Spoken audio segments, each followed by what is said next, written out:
As we do every week on the stream, we've got a little show and tell today. See this brand new box from QSP. This came from Blade HQ, where you can get these Blade HQ exclusive versions. And I pulled out the QSP Penguin, which I've showed before, also the Blade HQ exclusive, to kind of compare and contrast these really interesting looking blades. Very well oiled blade. D2 steel. We've got on the left is the QSP Parrot, and on the right is the QSP Penguin. Both are linked below, and these color variants are available, I think, exclusively on Blade HQ. So check them out there if you'd like to get these exclusive colors. These are really nice knives. I've really been a fan of the QSP Penguin. It kind of lives near the bench. I use it for all sorts of utility tasks. If you know me, you know I'm a big fan of the Warncliffe style blade. I love the utilitarian sort of uses of a straight edge blade like that. But of course, a lot of people are going to prefer a drop point, which is why I was excited to see the QSP Parrot come in. Both have, right out of the box, a really nice snappy action. The Parrot is a little bit crunchier on the close.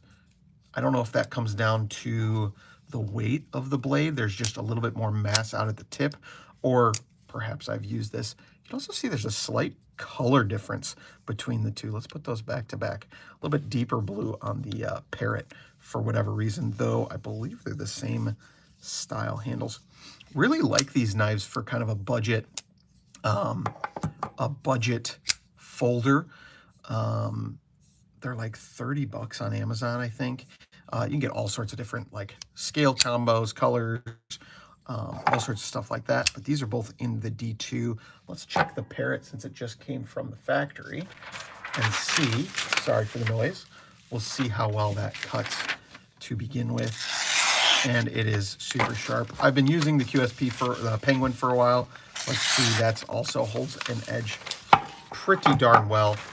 I don't use it for, you know, breaking down cardboard boxes and stuff, but they're pretty solid.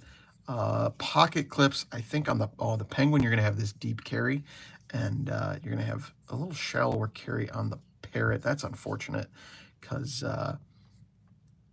that would really stick out of the pocket, especially with that point. Let's grab the scale here and just see, because right off the bat, I'm feeling a lot more weight on the, let's see if this works. I don't know, can I put it somewhere where you guys can see it?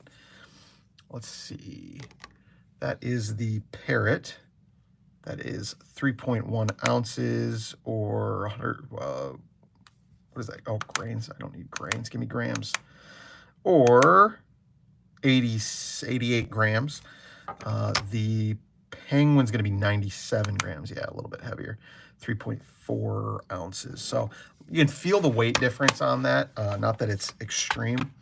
Some of that may be down to the additional material in the blade. But very similar sized knives. A little bit slimmer on the handle for the Parrot. And you've got this kind of finger trail, which actually feels nice for kind of a full four-finger grip. I actually feel on the Penguin my pinkies running off of it, so a little better grip on the Parrot for, you know, heavy tasks. But when I use a blade like this, I tend to choke up and grab it that way. Yes, very cool blue color on these. I did see that they do have similar blues available more widely.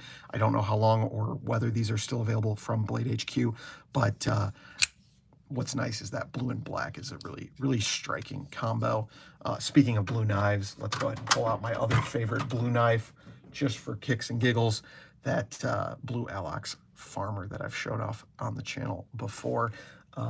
I guess I'm getting quite the blue knife collection, which is a good change of pace from the all black everything. Left-handed, I can, yeah, plenty decent action left-handed as well. You can reverse flick these. You can do, they're pretty nice actions. I don't know if these are on, I think they're just on washers. they feel like they're on washers, but detent balance. I think it's the balance between the detent and the smoothness. This could probably use a little bit of wearing in, but even just over the course of this video, I can kind of feel it starting to do so. Maybe add a little bit of knife pivot lube to get that working nice. But those are one new to me and one somewhat new to me knives from QSP. Definitely recommend these for sort of a budget knife option, and yeah, just work real well. Like I said, I do prefer that deep carry on the Penguin, and I'm a sucker for this blade shape, so I would go that route. But I know a lot of people are going to prefer that blade shape on the Parrot. It's actually quite striking, if I'm honest.